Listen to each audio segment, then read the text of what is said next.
continue, mais cette fois-ci, je vais raconter une histoire pour la construction du nous. Je connais un monsieur, adorable, adorable. Un gentil garçon, il travaille bien, il connaît bien son métier, il connaît bien sa cache-route. Il connaît tout bien son travail. C'est un garçon qui a le cœur tendre. Il a des enfants, il a une famille, il a un travail. Il a un cœur tendre.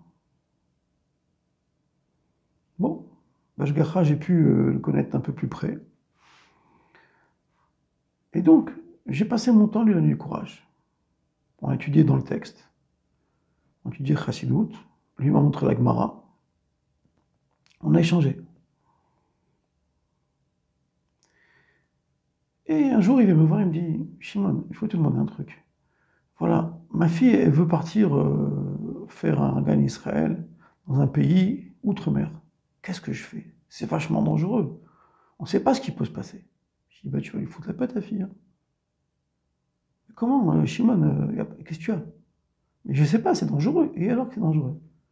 On peut se faire écraser ici, au bout de la rue, on ne sait pas, il est fou, il y en a partout. À côté de chez moi ici, il y a eu 2 semaines, il y a eu des coups de feu, la police est arrivée, la maison est bloquée, on ne peut plus passer. C'est des gens qui marchaient très très bien, on ne sait pas ce qui se passe. C'est juste à côté de chez toi, il aurait pu avoir une balle perdue. Tu peux mourir facilement, le problème tu peux en avoir. Envoie ta fille. Bon, elle était partie au Canada, et pour faire son Gan Israël pendant 1 mois. Et elle a rajouté encore 1 mois pour aller en Amérique, à Brooklyn, chez le Rabbi Lubavitch. Elle est partie une jeune fille, elle est revenue une femme. Elle a changé entièrement sa vie. Son père lui a fait confiance.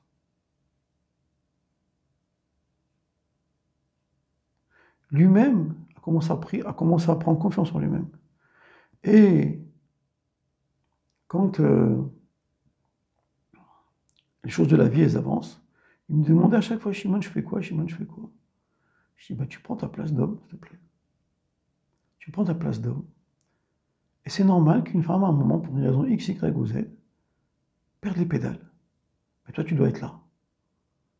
Il a appris après d'arrêter de râler. Parce qu'on aime bien râler, c'est bien de râler. On a l'impression qu'on se libère quelque part. Je dis, tu vas arrêter de râler, ouais. Tu dois embêter ta femme et d'en avoir marre de toi. D'où tu sais? Je dis, parce que c'est gonflant, un mec qui râle. Quelqu'un qui râle tout le temps, c'est fatigant. Arrête de râler. Etc., etc., etc.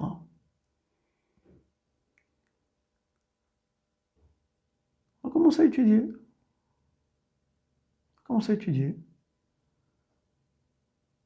Sa femme lui dit, je voudrais que tu apprennes tel mama avec Shimon. Je dis, passe-moi ta femme. Quoi, passe-moi ta femme? Passe-moi ta femme. Je veux lui parler. Madame, vous voulez que votre mari étudie avec moi? Moi, je dis non. Qu'à une condition. Ce qu'on doit étudier là, ça prendra plusieurs mois.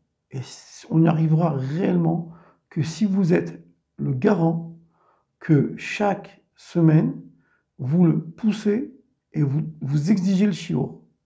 Si vous le demandez, alors je le fais, sinon je ne le fais pas. Il m'a dit, vous faites ce que vous voulez. J'ai dit, alors moi je ne veux pas. C'est comme moi-même, quand il y a 30 ans, j'ai compris qu'il fallait que je mette toute mon énergie dans la chassidoute. Un matin, je me souviens, c'était Soukot.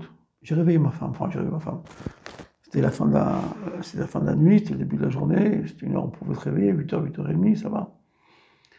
Je lui dis, maman, il faut que je te parle. Elle me dit quoi? J'ai besoin que tu me donnes une bracha. 8h du matin, dans mon lit, tu veux une bracha, c'est quoi cette histoire? J'ai besoin de toi. J'ai besoin que tu me donnes une bracha pour que j'étudie Chassidut. Et tu fais ce que tu veux, c'est la réponse bateau, que toutes les femmes répondent sans réfléchir. Tu fais ce que tu veux. C'est une erreur fondamentale, madame, de ta part, de penser qu'elle devait faire ce qu'il veut. Puisque toi, quand ça ne va pas, tu le regardes droit dans les yeux vendredi soir, une fois que le mec il a une bouteille de vin dans le bidon, et qu'il est raidement de fatigue, et l'alcool ayant joué, alors il n'a plus de réaction, et tu le regardes droit dans les yeux, et tu dis c'est ta faute.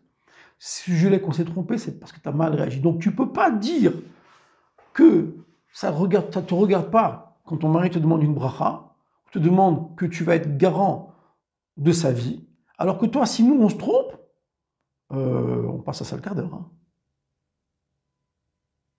Donc, j'ai demandé à ma femme, elle me dit quoi? J'ai eu une bracha de ta part que je vais réussir et que je vais étudier Khatinut et que tu protèges ma Khatinut. Donc elle a pris ça très au sérieux, vu que je rigolais pas du tout. Elle me dit, attends, est-ce que tu t'occupes de travailler pour que j'aurai de l'argent pour vivre? Je dis, mais oui, c'est évident. Est-ce que tu t'occupes du travail? Est-ce que tu t'occupes de la maison? Est-ce que tu t'occupes avec moi des enfants? Je dis, c'est pas une question, ça. Alors si tu t'occupes de moi, tiens ma bracha. Et depuis ce jour-là, j'ai pu étudier réellement profondément la Chassidut. C'est pareil pour cette dame-là. Elle a compris la profondeur de ce que je lui avais demandé. Qu'elle était responsable de l'étude que je vais avoir avec son mari. Et à un moment, on était un petit peu halash, et lui et moi. Je l'ai vu arriver, bon Shimon, on doit étudier.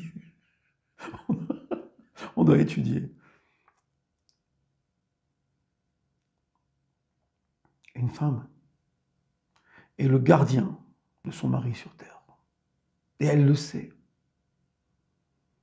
Quand j'ai parlé une fois avec une jeune mariée, 2-3 ans de mariage ou 4 ans de mariage, je ne sais pas, je lui ai dit, une femme, elle est la mère de son mari. Toutes les femmes me disent, mais même pas en rêve. Mais moi je suis sa mère, mais même pas en rêve. Et elle a compris, elle a dit, mais carrément. Comme ça, elle a dit, mais carrément. Si je ne tiens pas mon mari, tout s'écroule ici. Donc une femme est réellement le garant et le gardien de son mari. Et le mari, il va maintenant pouvoir faire son travail, ça veut dire traverser les ténèbres, les difficultés de la vie. Une femme reste à sa maison, elle va travailler, mais elle met, regarde bien aussi, une femme, elle met toutes les responsabilités sur son mari. Donc elle a au moins la responsabilité de l'encourager, qu'il va se sentir fort grâce à elle. Un petit garçon ou un grand monsieur, c'est exactement la même chose. Il a besoin de sentir un moment qu'il est consolé par sa femme, consolé par sa mère au début, puis par sa femme, elle le console. Mon épouse très régulièrement, elle voit que je dis, mais non, elle prend comme ça dans l'épaule. Quoi, 2 secondes, hein, 2 secondes, mais ça suffit pour me calmer. J'ai 60 ans, 60 ans, lâche. Non, j'ai besoin que mon épouse me console. Donc, un homme, il va prendre sa place, c'est évident. On va s'encourager, c'est évident. On va étudier, c'est évident. Mais toi, madame, si tant est que ça fait 4 shiurim que je te donne que tu as raison, je te mets un tort. Tu n'as pas compris que tu dois protéger et encourager ton mari. Tu fais ta crise, on a expliqué qu'il va te calmer, mais tu dois l'encourager.